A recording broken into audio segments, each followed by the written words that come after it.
woke up.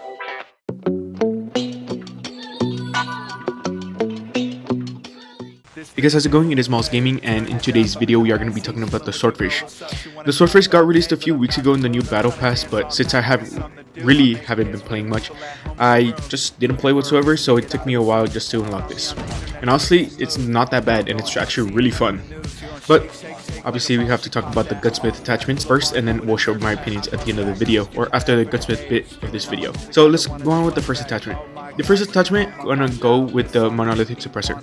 The Monolithic Suppressor really isn't that bad, and this gun I think is more a long or close to mid-range gun, so obviously I want to range stack. We will have an ADS downside, but we can fix that later. Now for the second attachment, we're gonna use the Ranger Barrel. I do want to increase the damage over long ranges even more, so that's why I'm range stacking on this build specifically. Close range is not that bad, but obviously I think this is more suited for close to mid-range, maybe even long range, but snipers kind of dominate at that range. Now secondly, we're gonna go with the skeleton stock. That's gonna increase our ADS speed and our ADS movement speed, and obviously we already increased our ADS speed with the Monolithic Suppressor and the Ranger Barrel, so we do have to use that just to increase it even more. Now for the fourth attachment, we are going to be using the tactical laser. That's going to increase our ADS speed even more and even help us with the bullet spread accuracy, but since it's a burst weapon, it's really not going to affect us this much, but it's the other viable ADS speed attachment. Now for the last attachment, we are going to be using the Holographic Sight with the Islet Reticle. The Islet Reticle honestly isn't that bad. As you can see on the screen, it's actually pretty good, but I'm using the Holographic Sight just because I think it's good for mid ranges. The default sight it already has on it is really not that good for longer ranges. It's actually pretty decent, but obviously if you want to go close range, you can just switch that Holographic Sight for red dot, but you won't be able to take those long range fight. And if you want to use an extended mag or any sort of mag, you can remove the sight because the default sight really isn't that bad. It's honestly kind of cool, but it still feels very weird to me, and I personally prefer a bigger zoom. So you can use the extended mag or the fast reload mag. I really don't recommend the mag that increases your 4-round burst into a 5, just because it decreases your damage and you really aren't going to be hitting 5 bursts consecutively on your enemy. You're not going to be hitting all 5 bullets on your enemy. Also, its hipfire isn't bad. It's actually pretty good. It's kind of feels like an SMG type of hipfire, and if you do want to increase your hipfire, you can use your 5mW laser instead of your tactical laser. And honestly, with this range stacking build, the ADS speed isn't bad. It's actually pretty decent. Your ADS speed is not slow whatsoever, and it's a Ranger barrel, not a marksman barrel, and it doesn't even have a marksman barrel.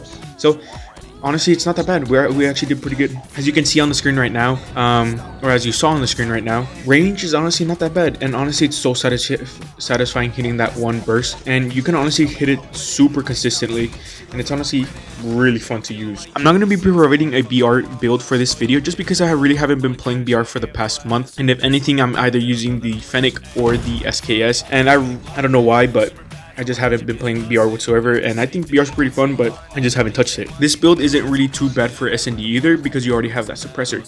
Using suppressors in SND is very vital to win a lot of your gunfights, and if you pre-fire a lot of your gunfights, you'll probably win. If you don't hit your second burst, there's a very high possibility of you dying, just because some players are actually really good. With bots, you'll have a big chance you can probably waste your entire mag and reload and still kill the bots. But with good players, by the second burst, you're probably already dead. Some, you might already die if you miss most of your shots with the first burst, but it's honestly not that bad. But with the MX9 meta, it's honestly not that viable. I definitely think it's a top 10 weapon, but with the MX9 time to kill, it's really not that impressive right now. And I did play this one match where this guy was button hopping the entire time, so it was really hard to hit shots with a burst rifle. But this gun is honestly really fun to use. This is pretty much the gun I've been using ever since I unlocked it in hardpoint shipment, just because ranked right now is a shit show, just because persistence, MX9, Holgers, all that stuff, and gas grenades and all that. All the toxic stuff. But honestly, this gun is actually really fun. I've already really been playing hardpoint shipment just because it's really fun. It's the only mode I've been playing for the past few months. I think the last time I played ranked was in my LK24 video where I could put diamond on a blueprint. But Honestly, you should definitely try this gun out. Personally, yeah, it's a burst, but you know, it's not that bad. It's definitely one of my favorite burst weapons inside the game, or viable weapons, especially with SMGs and ARs. The Pharaoh being the last burst weapon that was ever inside a meta. The M16 and the Shikoma are probably one of the worst weapons inside the game, and the Pharaoh right now is actually pretty decent. If you want to play close range, definitely try out the Pharaoh, and if you want to play more mid-range, try this Swordfish out. If you actually equip a red dot, this gun might be pretty decent for close range encounters. It's not that bad, really. I've been using it for hardpoint shipment for a while now, and if your players or your enemies are really sweaty, you'll probably just, you know, get smacked, but you can honestly just switch your guns. I sometimes use the MX9, or I have it in my loadout just in case I have those sweaty players, because the Swordfish doesn't really compete a lot of the time, and sometimes flinch is an issue, but it's not too bad.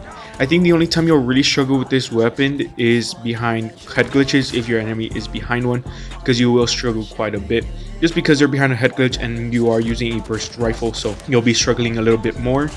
But I think that's about it. If you guys are still watching, this next month I might be uploading a very special video that is not gaming related. It's something different. If you are an old subscriber, you might know what this video is about, because I used to upload it before. It was one of my first few videos that I used to upload, and honestly, I really hope it comes out good, so stay tuned for that. Make sure to turn on those notifications, subscribe, and leave a like.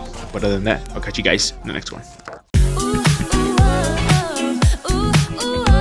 That good feeling, show me you're with it. Iced out watch, now she knows I'm winning.